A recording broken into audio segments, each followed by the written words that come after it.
것이 풀려지게 하시고 응어리가 녹아내리게 하시고 걱정이 사라지게 하시고 하나님의 음성을 듣게 하시고 자신감이 살아나게 하시고 잃어버렸던 꿈이 회복되게 하시고 지친 몸이 힘을 얻게 하시고 아픈 곳이 치료되게 하시며 한 주간 살아간 힘을 다시 충전하여 갈 수 있는 예배되게 하옵소서.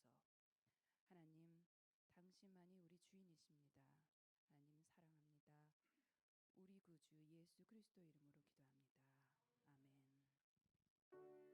구주 예수 그리스도 이름으로 기도합니다. 아멘.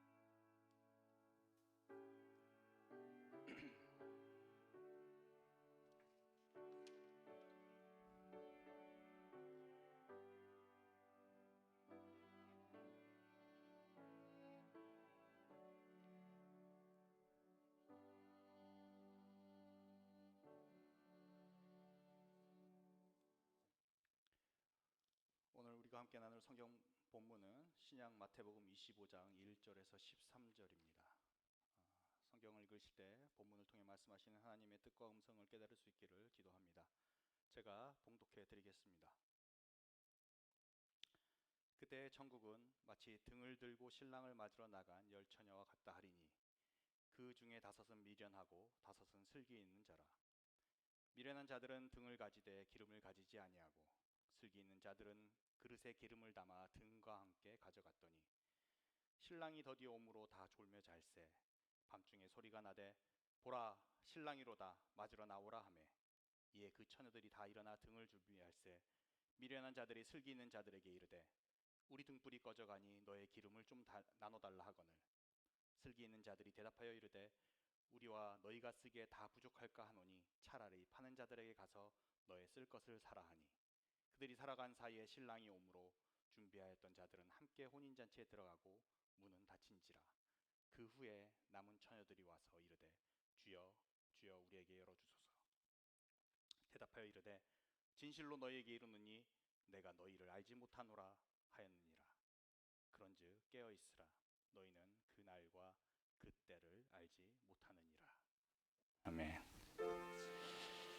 주님 우리의 마음을 여시어 말씀을 깨닫게 하옵소서.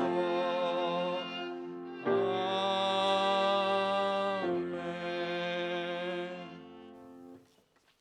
안녕하세요.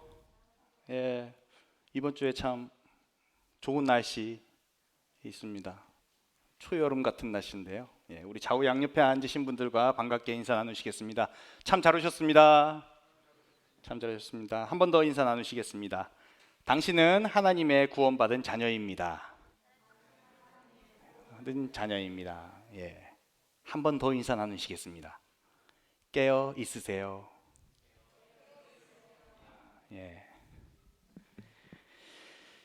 자, 신앙생활을 해오셨던 분들은 오늘 우리가 읽은 마태복음에 나온 예수님의 열 처녀 비유 이야기를 제법 읽어보셨을 테고요.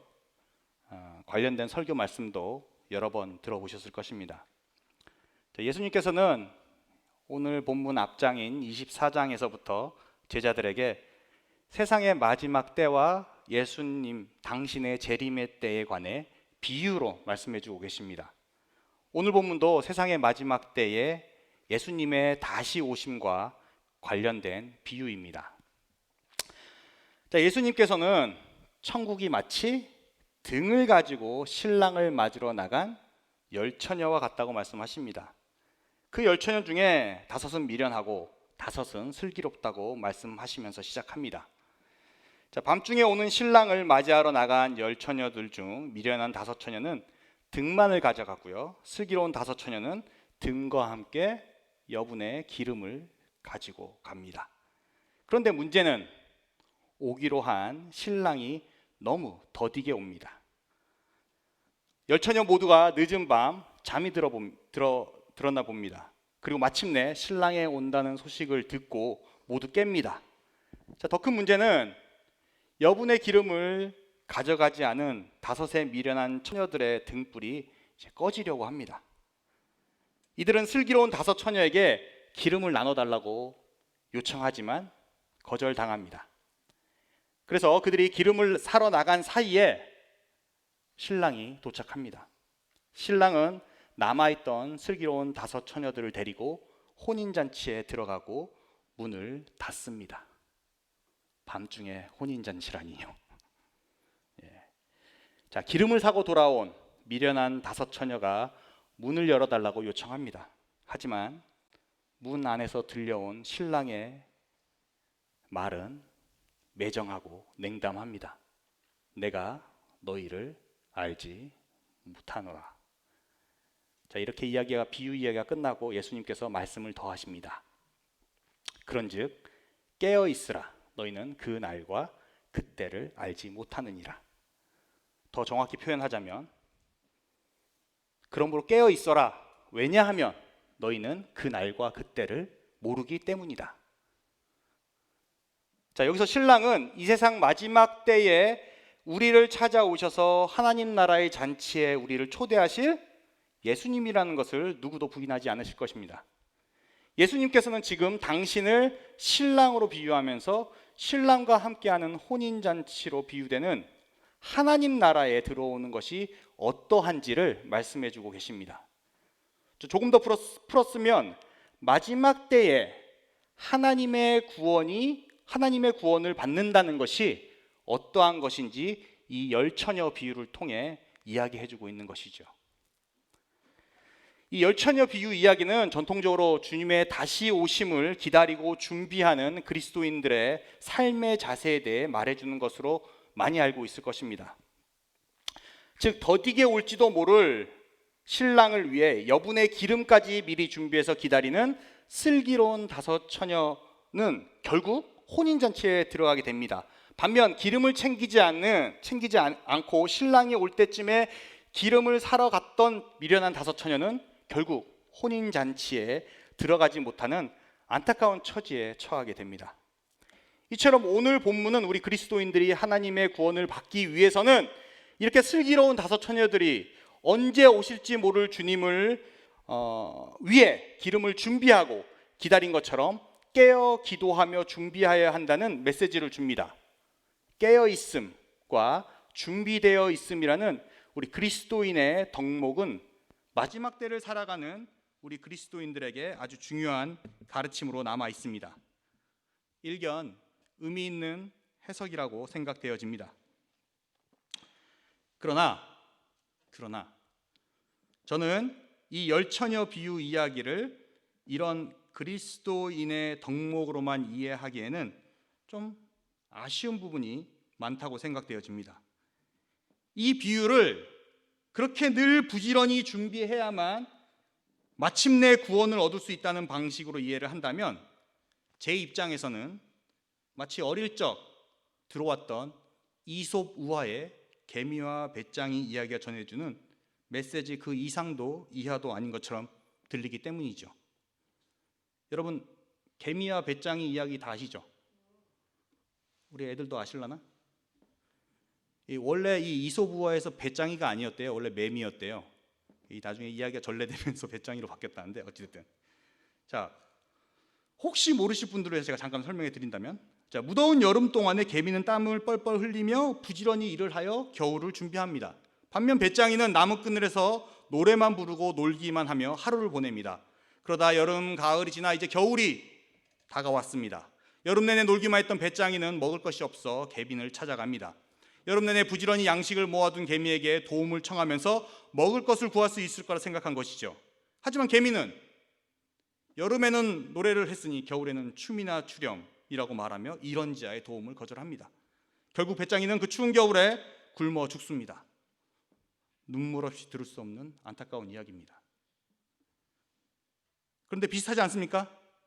여름 내내 겨울을 위해 준비한 개미는 마치 등과 기름을 준비해 마침내 신랑과 혼인잔치에 들어간 슬기로운 5 처녀이고 여름 내내 노래만 부르다 겨울에 굶어 죽은 배짱이는 조금 결은 달리하지만 신랑이 언제 올지도 모르는데 충분한 기름을 준비하지 않아 결국 혼인잔치에 못 들어간 미련한 5 처녀와 저는 비슷하게 보입니다.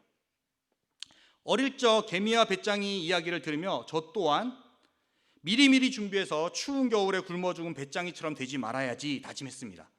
오늘 열 처녀 비유 이야기를 읽으며 슬기로운 다섯 처녀들처럼 언제 오실지는 모르지만 주님 오실 때를 미리미리 준비해서 마침내 천국에 들어가는 영광을 누려야겠다고 다짐하는 사람은 저뿐만이 아닐 거라고 생각합니다. 저는 오늘 본문을 이렇게 해석하고 이해하는 것이 잘못됐다라고 생각하지는 않습니다. 하지만 이렇게만 받아들인다면 충분하지 않다고 생각합니다. 오늘 우리 주님께서 이 비유를 통해 말씀하시고자 하는 더 풍성하고 중요한 의미를 다 담아내지는 못한다는 것이죠.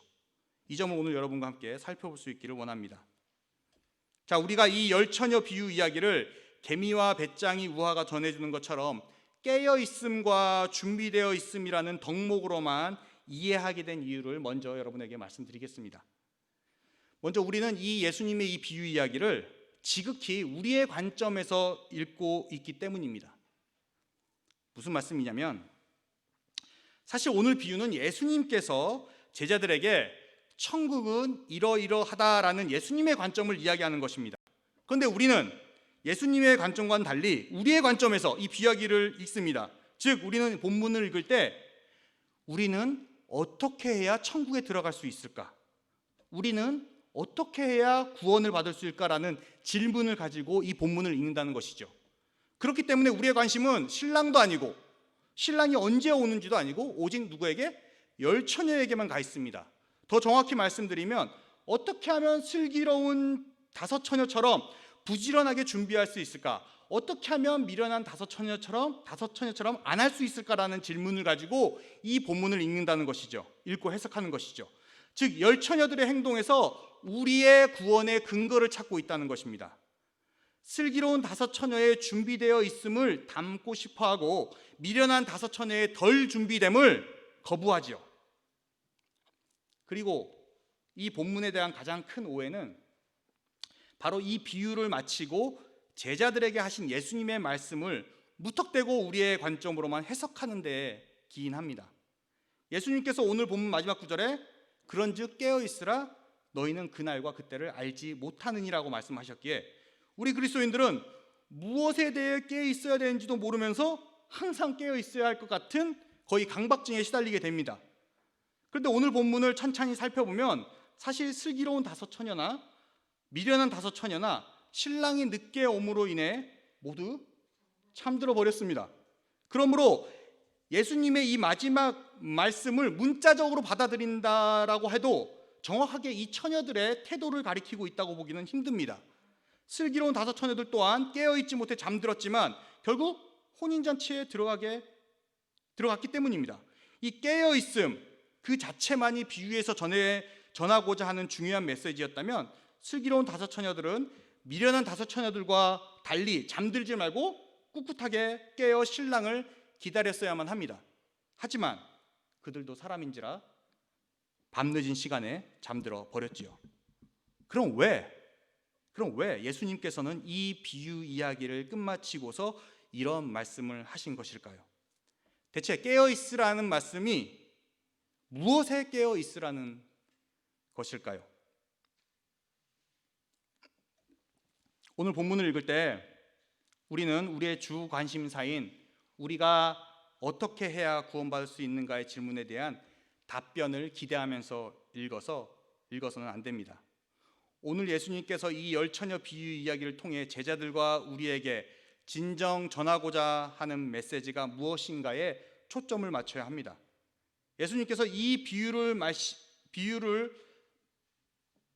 통해 말씀하시고자 하는 바는 우리를 구원하시는 분은 결국 누구인가? 라는 질문에 대한 답변입니다. 조금 더 이 질문을 확장시키면 천국은 누구의 나라이고 그 나라에는 언제 들어갈 수 있는지 어떻게 알 수 있으며 그 나라에 들어가도록 허락하시는 분은 결국 누구인가라는 질문에 오늘 예수님께서 비유를 통해 말씀해 주고 있다는 것입니다. 자, 예수님은 비유의 처음부터 천국은 이러이러한 것과 같으니라고 말씀하십니다. 지금 무엇에 대해 말씀하시기로 했는지 숨기지 않으십니다. 바로 천국이죠. 천국은 누구의 나라입니까? 예수 그리스도의 나라, 하나님의 나라이죠. 네. 하나님이 다스리시고 하나님이 통치하시는 나라를 하나님의 나라, 즉 천국이라고 우리는 부릅니다. 그리고 이 천국이 어떠한 나라냐면 바로 신랑과 신부가 만나 100년 해로를 약속하는 혼인잔치와 같은 나라라고 예수님께서 비유로 말씀하십니다. 이 유대인들의 혼인잔치가 좀 유별납니다. 유대인은 이게 좀 옛날 거지만은 옛날에는, 이제 현대는 잘 모르겠습니다. 유대는 13세에서 18세 사이에 결혼이 이루어진다고 합니다. 보통 유대인의 명절 축제에서 이렇게 축제에서 만난대요. 뭐 6월절 이런 큰 축제들 있잖아요. 그런 축제에서 이제 만나면 남녀가 눈이 맞으면 남자는 아버지의 허락을 받아 증인이 될 만한 친척 어른을 대동하고 서약식, 포도주, 은금을 가지고 신부될 여자의 집으로 찾아갑니다. 그리고 여자의 아버지에게 저는 어느 지파 누구입니다 라고 자기소개를 합니다. 그러면 여자의 아버지는 남자에게 몇 가지 질문을 하고 난 후에 딸에게 결혼을 허락해 주기를 원하느냐고 묻는다고 합니다. 이때 딸이 예 하고 대답하면 신부의 몸값을 정하고 신랑이 그 서약서를 읽어줍니다. 그리고 약속의 징표로 가지고 온 포도주를 잔에 부어 신부에게 주면 신부는 반잔 정도 마시고 나머지는 계약서에 몇 방울 붓고 남은 반잔을 신랑이 마심으로 피의 언약을 맺습니다. 그리고 가지고 온 은금으로 신부의 몸값을 여자의 아버지에게 지불하면 정원이 이루어지고요. 그리고 와서 뿔나파를 쭉 불어가지고 울려서 온 마을에 알린다고 합니다. 자, 신부 아버지는 하나님이 주신 축복권으로 두 손을 들어 남자와 여자에게 축복을 하게 됩니다. 이로써 정혼식이 끝나고 법적인 부부로 인정받게 됩니다. 자, 그리고 이제 헤어져 1년간 별거에 들어간다고 합니다. 아주 좋은 제도죠. 네, 별거에 들어간다고 합니다. 신랑은 신부를 두고 떠나는데 1년 후 어느 날 처소가 마련되면 데리러 오겠다는 약속을 하고 헤어집니다. 그런데 재미있는 사실은 1년 후에 신부를 데려갈 그 날을 아는 사람은 오직 신랑 아버지뿐입니다. 신랑이 정혼식을 마치고 자기 집으로 돌아옵니다. 돌아오면 신랑 아버지는 신랑에게 신부를 맞이할 집을 짓게 하고 가장이 되기 위한 준비를 하게 합니다. 이때 신부는 신랑과 떨어져서 신랑 집의 가풍을 익히며 정결과 신부 수업을 착실히 하고 있어야 합니다. 자, 1년이 되고 집이 다 지어지면 아버지는 신부를 데리고 올 날짜를 정해줍니다. 그러면 신랑이 신부를 데려오기 위해 집을 떠나 신부의 마을 어귀에 들어서면 동네 사람들이 큰 잔치가 벌어집니다. 그리고 이제 신부를 데리고 집으로 와서 신부 얼굴을 다른 사람들에게 보여주지 않고 신랑 집에서 첫날 밤을 그렇게 되고요. 보내게 되면서 결혼이 최종적으로 선포되고 이어서 신랑 집에서 7일간 큰 잔치가 열린다고 합니다. 왜 제가 이 유대인의 결혼 문화를 구구절절 말씀드리냐면 예수님께서 천국에 관한 이야기를 혼인잔치 비유로 든 특별한 이유가 있기 때문입니다. 바로 유대인의 혼인잔치는 단지 양가 집안의 잔치로 끝나는 것이 아니라 온 동네의 가장 큰 행사 중 하나라는 사실이기 때문입니다. 그리고 그 행사는 양가 집안과 부부간의 엄숙한 서약과 순결의 징표를 나타냅니다. 이것은 혼인잔치로 비유되는 천국 하나님 나라의 특징과 같습니다. 하나님 나라는 하나님과 우리들만의 잔치가 아닙니다. 하나님께서 지으신 온 우주 만물이 함께 참여하며 기뻐하는 우주적인 축제입니다. 하나님 나라는 혼인잔치는 우리 그리스도인들이 예수 그리스도 안에서 결단한 거룩하고 엄숙한 순결한 믿음을 담보로 합니다. 그 거룩함과 순결함은 세상의 그 무엇과도 바꿀 수 없는 생명과도 같은 것입니다. 그 거룩함과 순결함은 영원토록 하나님과 함께한다는 서약입니다. 그리고 오늘 이 혼인잔치 비유를 말씀하신 무엇보다 중요한 이유는 신랑이 신부를 데리러 오는 그 날을 오직 신랑 아버지만 안다는 사실 때문입니다. 오늘 본문과 관련해서 말씀드리자면 무슨 말인가요? 바로 예수님이 다시 오셔서 우리를 하나님 나라로 초대하는 그날은 오직 예수님의 아버지 되시는 하나님만이 아신다는 것을 오늘 이 혼인잔치를 비유를 통해 예수님은 말씀하시고자 하는 것입니다. 오늘 본문 바로 앞장인 24장 36절에 예수님께서 말씀하십니다. 그러나 그날과 그때는 아무도 모르나니 하늘의 천사들도 아들도 모르고 오직 아버지만 아시느니라. 열 처녀가 아무리 기다려도 그날이 오지 않으면 그 모든 게 헛걸음이고 헛기다림일 것입니다. 신랑이 오는 그날이 바로 그들이 혼인잔치에 들어갈 수 있는 날입니다. 신랑이 오는 그날이 바로 그들이 혼인잔치에 들어가서 신랑과 함께 축제를 연 날입니다. 오직 그날이 언제인지는 신랑도 아니고 신랑 아버지만이 알고 있습니다. 마찬가지입니다. 예수님께서 다시 오심으로 우리가 하나님 나라에 들어갈 수 있는 그날과 그때는 우리는 알 수 없습니다. 오직 하나님만이 아십니다. 우리가 아무리 잘 준비해서 기다린다고 해서 그날을 앞당길 수 있는 것도 아닙니다. 우리가 아무리 잠을 안 자고 깨어있다고 해서 우리가 깨어있는 그 시간에 온다고 보장할 수 있는 것도 아닙니다. 오직 하나님이 정하신 그날이 돼서야 예수님이 다시 오십니다. 그리고 그날에 신랑의 목소리를 듣는 이들만이 혼인잔치에 들어갈 수 있습니다. 예수님은 신랑을 기다리는 열 처녀 비유를 통해 바로 이것을 말씀하고 계시는 것입니다. 자, 그렇기 때문에 우리는 이 비유를 마치고 제자들에게 말씀하신 그런즉 깨어 있으라라는 예수님의 말씀을 다시 되짚어 보아야 할 것 같습니다. 이 깨어 있으라는 말이 예수님 올 때까지 잠도 자지 말고 깨어 있으라는 잔인한 명령이 아님을 제가 좀 전에 말씀드렸습니다. 예수님의 이 말씀의 의미를 이해할 수 있는 키는 바로 앞절인 12절에 있습니다. 12절 제가 읽어드릴게요. 대답하여 이르되 진실로 너희에게 이르노니 내가 너희를 알지 못하노라 하였느니라. 기름을 사느라 혼인 잔치에 늦게 온 미련한 다섯 처녀에게 던진 신랑의 말이 무척 냉담하고 당혹스럽습니다. 다른 것도 아니고 기름을 사러 갔다가 늦었는데 이렇게 냉정하게 물을 걸어 잠그다니요. 그리고 그 거절하는 말도 사실 잘 이해가 되지 않습니다.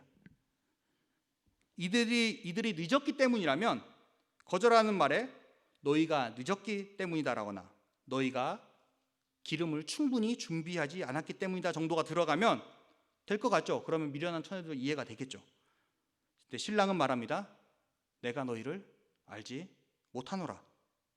이 말은 미련한 다섯 처녀들이 기름을 안 챙겨서 늦게 돌아와서 화가 나서 던진 말이 아닙니다. 애초 신랑은 이 미련한 다섯 처녀를 모르고 있다는 것입니다. 다섯 처녀를 모르고 있다는 말입니다. 처음부터 이 미련한 다섯 처녀는 혼인잔치에 초대된 이들이 아니었습니다. 오늘 본문 초반으로 다시 돌아가 보겠습니다. 예수님의 비유가 사뭇 재밌습니다. 열 처녀 이야기를 하시면서 먼저 다섯은 미련하고 다섯은 슬기롭다 먼저 설정하고 이야기를 시작하십니다. 이어서 뭐라고 얘기하시냐면 미련한 자들은 등만 가지고 갔고 슬기로운 자들은 등과 기름을 가지고 갔다고 말씀하십니다. 그런데 우리는 이 본문을 거꾸로 읽는 경향이 강합니다. 어떻게 읽냐면 등을 가지되 기름을 가지고 지지 않았기에 그들은 미련한 자들이고 등과 기름을 함께 가지고 갔기에 다른 이들은 슬기로운 자들이다 라고 읽는다는 거죠. 이렇게 읽을 수밖에 없는 이유도 마찬가지입니다. 예수님의 이 비유를 우리가 어떻게 해야 구원을 받을 수 있는가라는 질문을 통해 읽기 때문입니다. 우리의 관심이 온통 누구한테? 처녀들의 행동에 가 있기 때문이에요.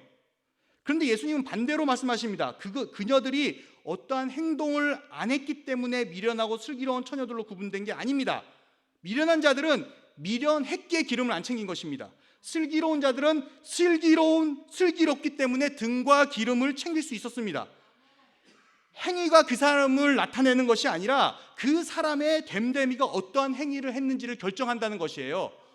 비유로 얘기하면은 한국어를 했다고 한국 사람이라는 게 아니랍니다. 한국 사람이기 때문에 한국어를 하는 것이죠. 그렇죠?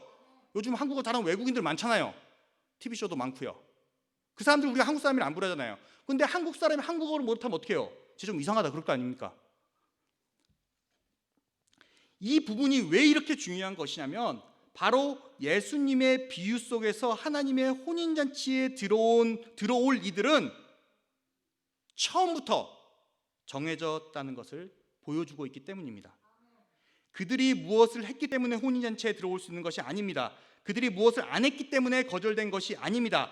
하나님 나라는 우리의 행동과 아무런 상관이 없습니다. 하나님 나라는 하나님이 정하신 이들만 초대되는 곳입니다. 하나님 나라는 오직 하나님이 선택하신 이들만이 초대받고 그 나라를 유업으로 이어받고 그 나라의 잔치상의 기쁨을 누릴 수 있는 곳입니다. 예수님의 비유는 이것을 전제하고 들어가는 것이에요. 슬기로운 처녀들은 처음부터 신랑의 혼인잔치에 초대받은 이들입니다. 미련한 처녀들은 애초 신랑의 혼인잔치에 초대받지 못한 이들입니다.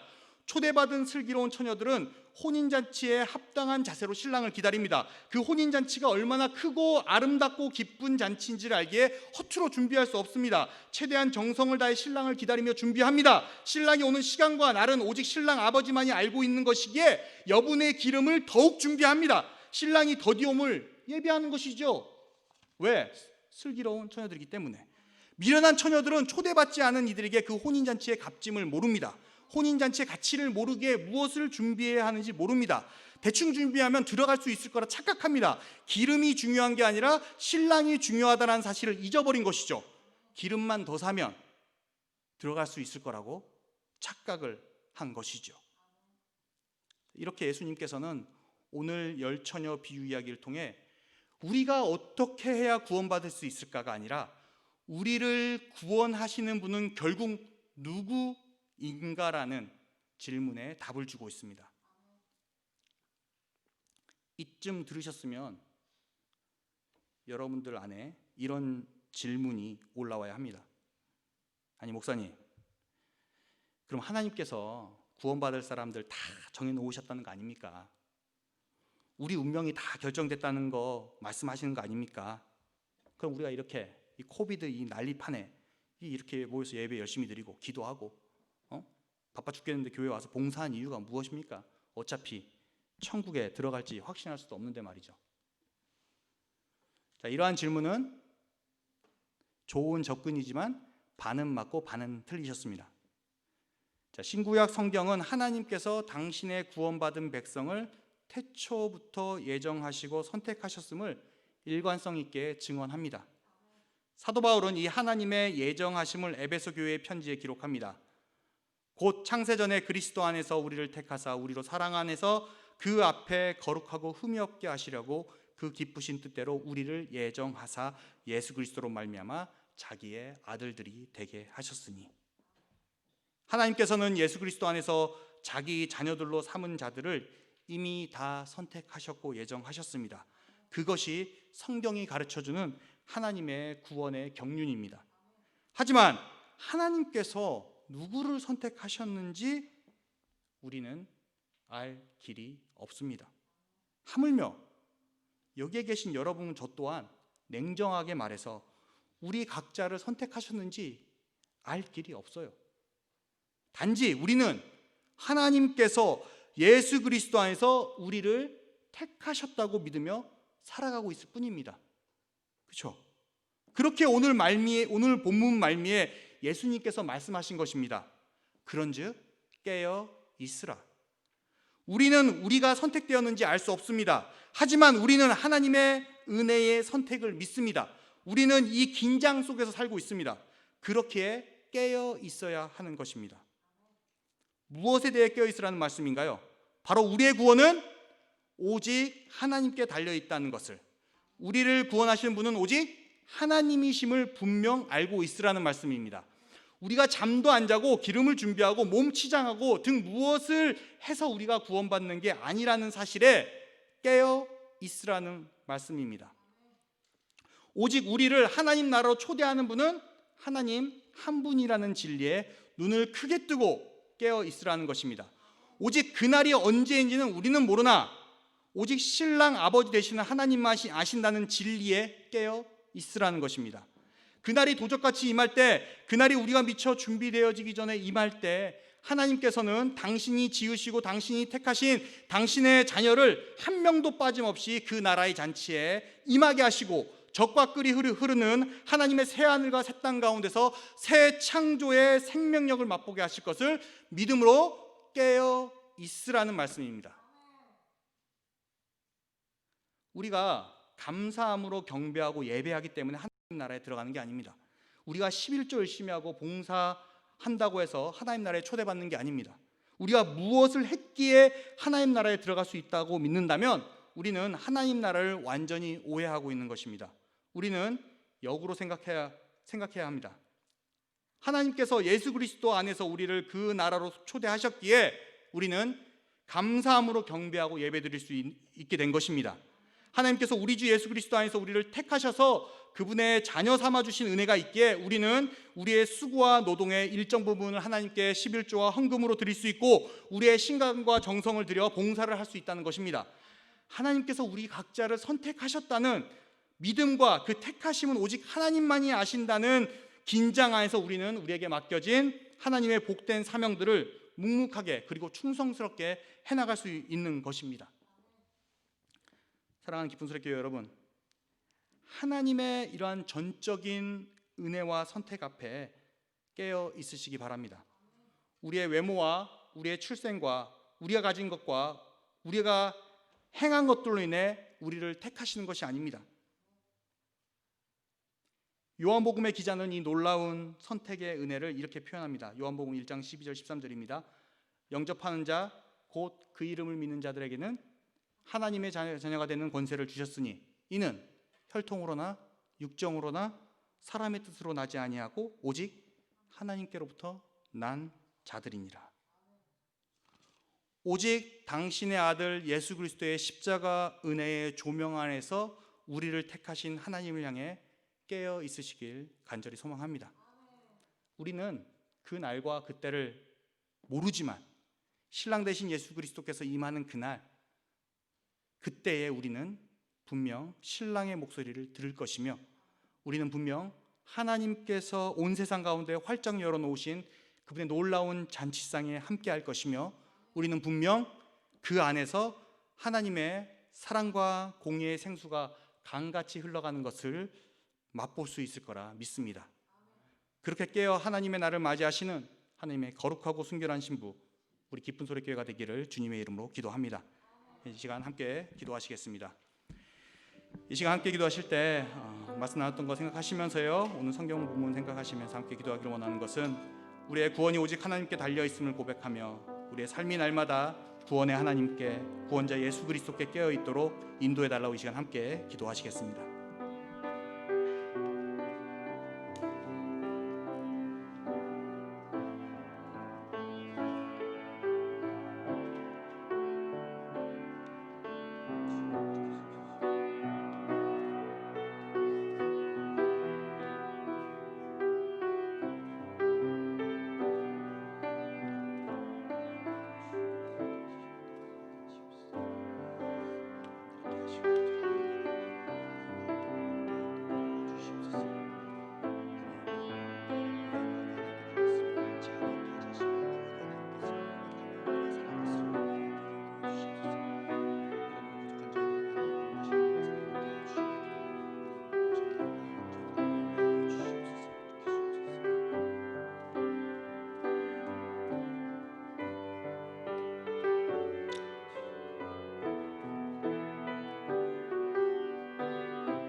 구원의 하나님, 우리 인생들의 구원이 하나님께 한 분께 달려 있음을 믿음으로 고백합니다.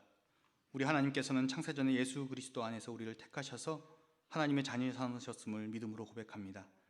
하지만 우리는 우리의 연약한 믿음으로 인해 이 진리를 잊고 불안함 속에서 살아갈 때가 많음을 또한 고백합니다. 우리의 능력으로, 우리의 행위로 하나님께 다가가 보려고 시도합니다. 하지만 이 모든 시도 뒤에는 우리의 노력으로 무엇인가를 이루려는 얕은 욕망과 자만이 있음을 고백합니다. 이제 긍휼의 하나님께서 우리 가운데 은혜로 베풀어 주신 구원의 선물을 붙잡고 우리의 삶과 우리의 구원의 주권자 되시는 하나님만을 바라보며 살아갈 수 있도록 인도하여 주옵소서. 오직 예수 그리스도 안에 있는 믿음으로 우리가 나음을 얻었고 오직 예수 그리스도로 인해 우리가 새 생명을 누리고 있음을 깨어 기억하게 하시옵소서. 우리를 변함없이 사랑하시는 우리 주 예수 그리스도의 이름으로 기도드립니다. 아멘. 다 함께 찬송가 325장 찬송하고 봉헌하도록 하겠습니다.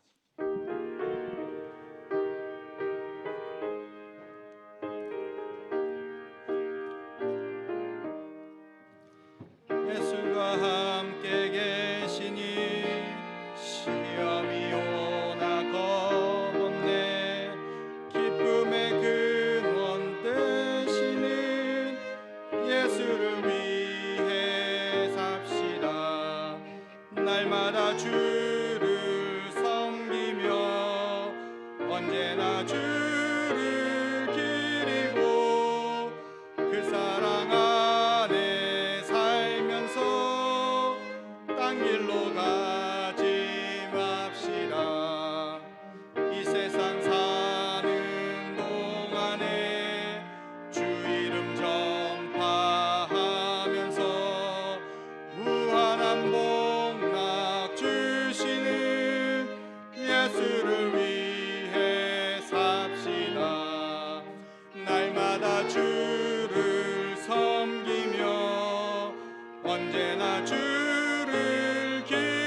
그 사랑 안에 살면서 딴 길로 가지 맙시다.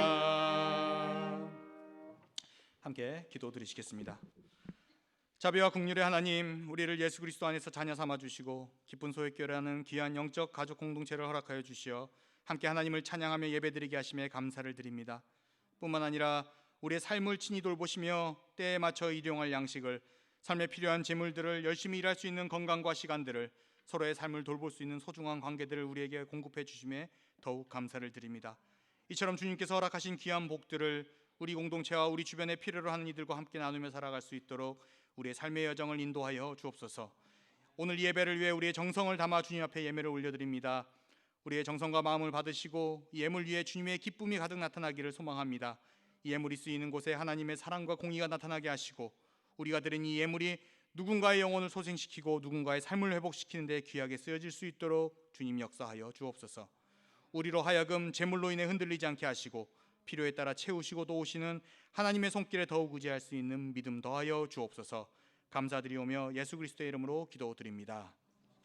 아멘. 함께 예배드리신 분들과 다시 한번 반갑게 인사 나누시겠습니다. 안녕하세요. 잘하셨습니다. 예.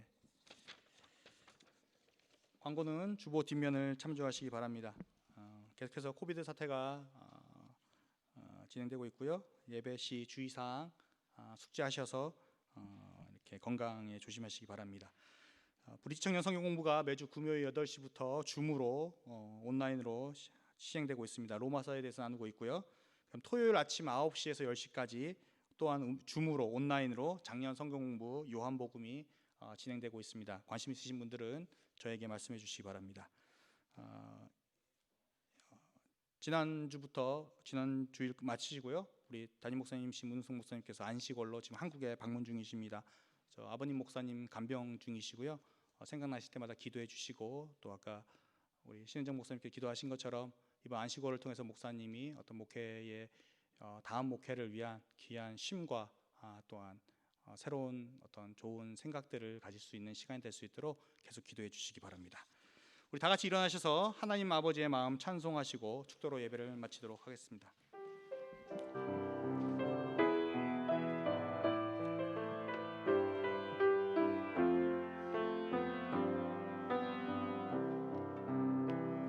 아버지 당신의 마음이 있는 곳에 나의 마음이 있기를 원해요. 아버지 당신의 눈물이 고인 곳에 나의 눈물이 고이길 원해요. 아버지 당신이 바라보는 영혼에게 나의 두 눈이 향하길 원해요. 아버지 당신이 울고 있는 어두운 땅에 나의 두 발이 향하길 원해요. 나의 마음이 아버지의 마음 알아. 내 모든 뜻 아버지의 뜻이 될 수 있기를 나의 온 몸이 아버지의 마음 알아. 내 모든 삶 당신의 삶 되기를. 아버지 당신의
이제는 우리 주 예수 그리스도의 은혜와 하나님 아버지의 사랑과 성령의 교통하심이 이제 구원의 주권자 되시는 하나님의 택하심 안에서 하나님의 자녀로 하나님 나라의 새 생명을 누리며 살아가기로 결단하는 이곳에 모인 하나님의 신실한 자녀들과 각기 처소에서 하나님을 예배하는 이 모든 기쁜 소래교우들의 삶 가운데 지금부터 영원토록 함께하기를 간절히 축원하옵나이다. 아멘.